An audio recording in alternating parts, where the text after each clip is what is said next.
everyone, my name is Monica Uribe, and we're going to be looking at NMR spectra for ethanol and ibuprofen.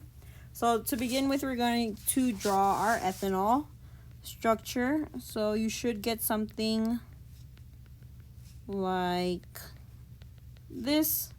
Then from there, we can draw a chart to make it a little bit better for us and easier to identify the peaks on the spectrum. I'm going to label them with letters. ppm is the value that you'll get looking at the spectrum. Integration is the relative number of hydrogens at each signal. And then we have multiplicity, which is going to be like your triplet, quartet, singlet, and things like that. From there, we're going to decide what our equivalent hydrogens are on the molecule. So these three hydrogens are the same because they're on the same carbon, or these two are different because these are closer to this OH group, while this methyl group is not. And then we also have this hydrogen next to this oxygen, which is also different. So now we can label our peaks. We can name this A, B, and C. Then we can put it here, A, B, C, and now we can, estimate the ppm for each signal. So this ppm I'd say is around 1.18 ppm with an integration of 3H because it was given to us. Multiplicity is how many peaks you see. So we see 3, or we can just say a triplet. You can always just label it directly on the graph. And then for B, we can say it's around 3.63 with an integration of 2H. Multiplicity is 1, 2, 3, 4, or a quartet. And then looking at C, we see that there's just this one signal right there. And that's 1H, a singlet, because I went ahead of myself. And for that one, we could say it's around 3.8 ppm. So looking at the equivalent hydrogens, we see that these three are equivalent, these two, and this one. So that tells us we have 3 signals on this molecule. And then we can identify that the splitting for each of them. So this methyl group right here has a 1, 2, 1 peak. And this is referring to Pascal's triangle that helps you determine the peaks. So if we look at it, if there's 0, this is going to be our neighboring hydrogens. So if there's 0 neighboring hydrogens, then we'll get a singlet. And then the chart will look like this. And then if we have 1 neighboring hydrogen, we'll have a doublet. And it'll look something like this on the spectra. If you have 2, it'll be a triplet. So it'll be a 1, 2, 1. And 3 neighboring is a quartet. A 1, 3, 3, 1. So if we write it, it'll be a 1, 1, 1, 1, 2, 1. And this is a 1, 3, 3, 1. And this hydrogen, these have 2 here, so that will be 2 plus 1 equals 3, so 3 peaks. And given it has 2 neighboring hydrogens, you have a triplet for a 1 to 1 ratio. And when we look at the spectra, we see A is giving us a 1 to 1 signal. So yep. And then if we look at these, yellow ones, we can tell that it is a 1-3-1 splitting that occurs because it has 3 neighboring hydrogens here. So if we look at 3 neighboring hydrogens, we see that we have a 1-3-1 and a quartet. So 3 plus 1 equals 4 peaks. That can be seen here because we already labeled on our spectra that this is a quartet right here. I forgot to label that this is A, that corresponding to the spectra. This would be B. And then for C, because this hydrogen is not attached to any carbon, this has no splitting at all and 0 neighboring hydrogens, so it will be a singlet or C. And then we can move on to our next IB molecule, which is ibuprofen. But I just wanted to also reiterate that OH is a very electronegative group, which makes it go further downfield, and this is downfield, this is upfield. And given this methylene group, this methylene, and then this is methyl. This methylene group is closer to this OH group. It will be further downfield and closer to this OH group. And we can always verify this by looking at this figure here, which shows the approximate regions of chemical strips for different types of protons in NMR. So we can bring our chart here, we can copy and then bring it here to see how it correlates with what we said. So around 3.8, so we can look at C first. 3.8, we see that we do have a COH bond on our methanol. And in case you guys wanted to see it again, this is without, actually writing the C's and all the H's. And then for B, we can see around 3.63. There's this group, a CH group, and we could just always go back and double check. We see this is for this CH2, so this will be our CH2. And then for A, it's around 1.18, so we see the C, that's CH, which would be here for A. And now we can go on to ibuprofen. So looking at ibuprofen, we also want to draw the molecule first, and we can ignore this one because I will not be doing that. So to draw it, it should look something like this once I'm done drawing it.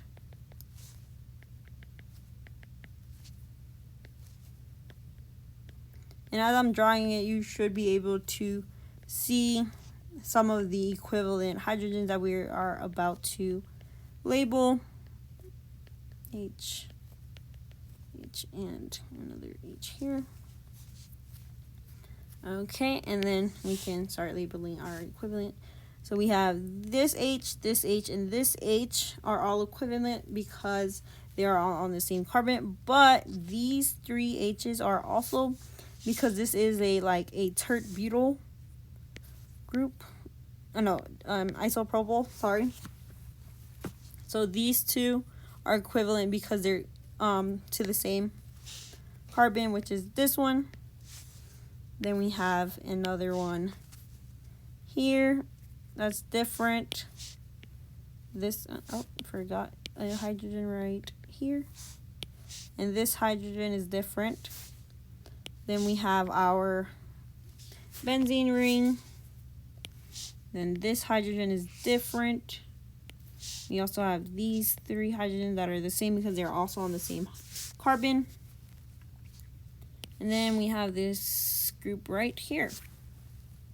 Okay, so given that, how many signals do we have? Let's see, 1, 2, 3, 4, 5, 6, and 7 signals.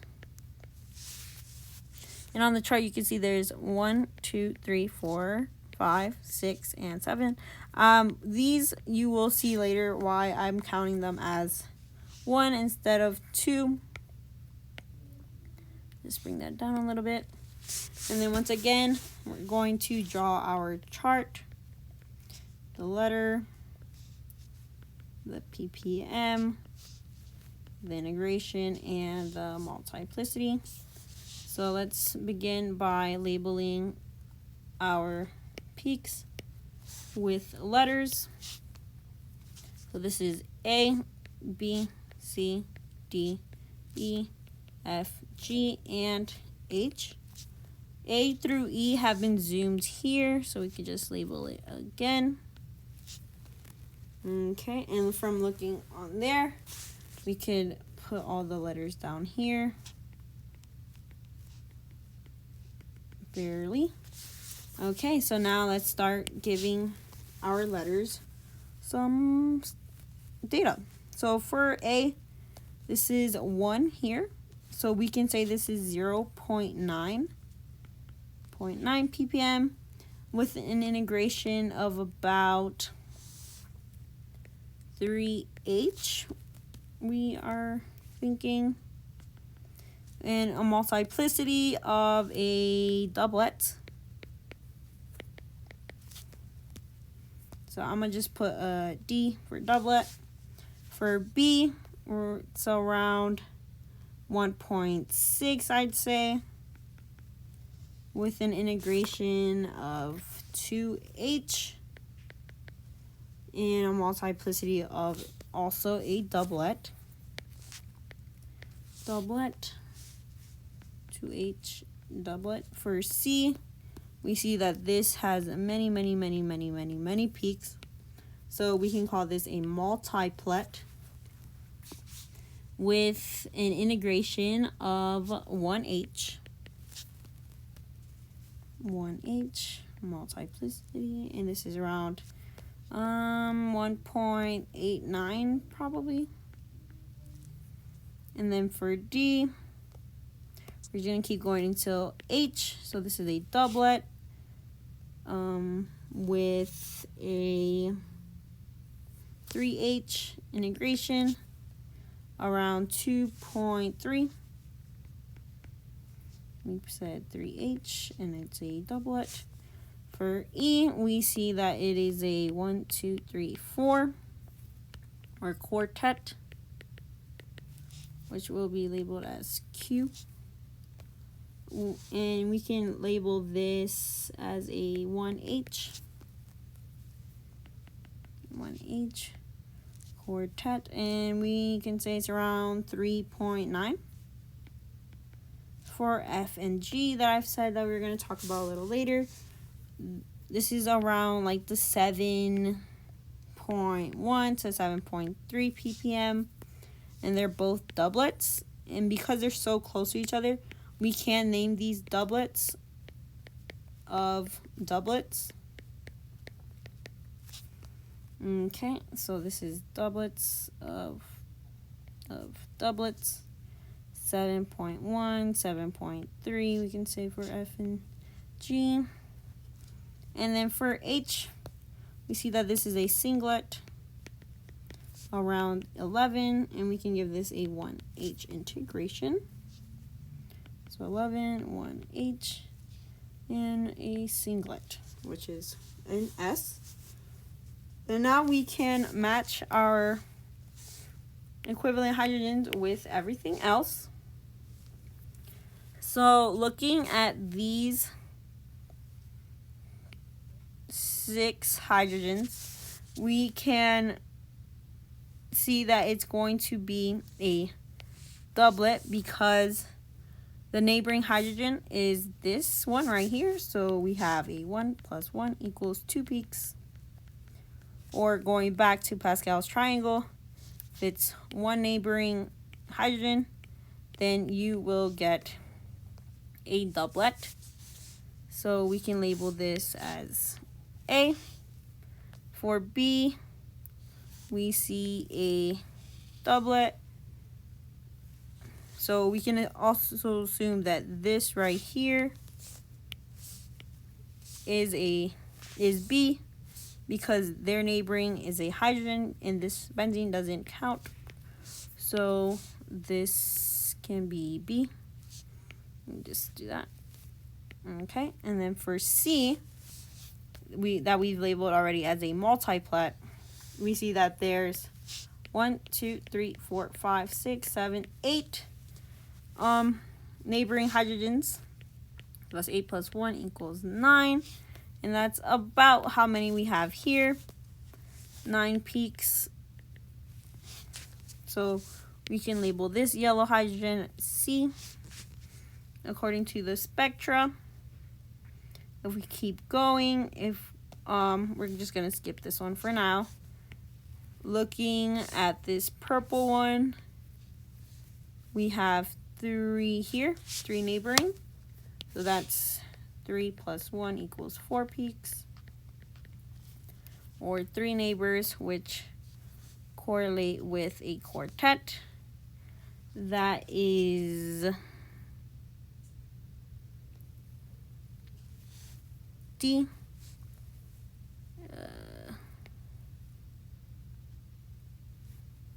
Oh no, actually it's E because there's E is the quartet. So E is here with the 3 neighboring hydrogens. The pink circled hydrogens have 1 neighboring hydrogen, which is this one. So it will be a doublet. So this is a 1 plus 1 equals 2 peaks. And then looking back at Pascal's triangle, if it's 1, then it's a doublet. So we can label that as D right there. So this is D, this is E. And then we have, let's see, I forget B. I think I said this one already, but this is B because it only has 1 neighboring hydrogen, which is that one. And then this group right here has this OH, and just like we said in ethanol, OH are very electronegative. Negative, so it goes further downfield, which is here. And this is upfield. And it will have a singlet because there's no carbon attached there. And this is a singlet. If there's 0 neighboring hydrogens, oh, my bad. 0 neighboring hydrogen, then you get a singlet, which is there. So that will be H. This is H. And then for our benzene ring, it will always be shown around 7 ppm here. So this will be G and F. And to make sure that we are right with our analysis, we can always go to our chart here. Erase all of this. So we can always check the aromatic compounds around 7. We see this, so this would be our ring, or G and F, according to the spectra. For this OH, we see that is all the way in 11. So we have the carboxylic acids. So this is our OH here. Oh goodness, here. And then we just keep going on like that. We see alkanes here, alkane, which is these two. And yeah, so in the end, we do have ibuprofen and ethanol. Thank you.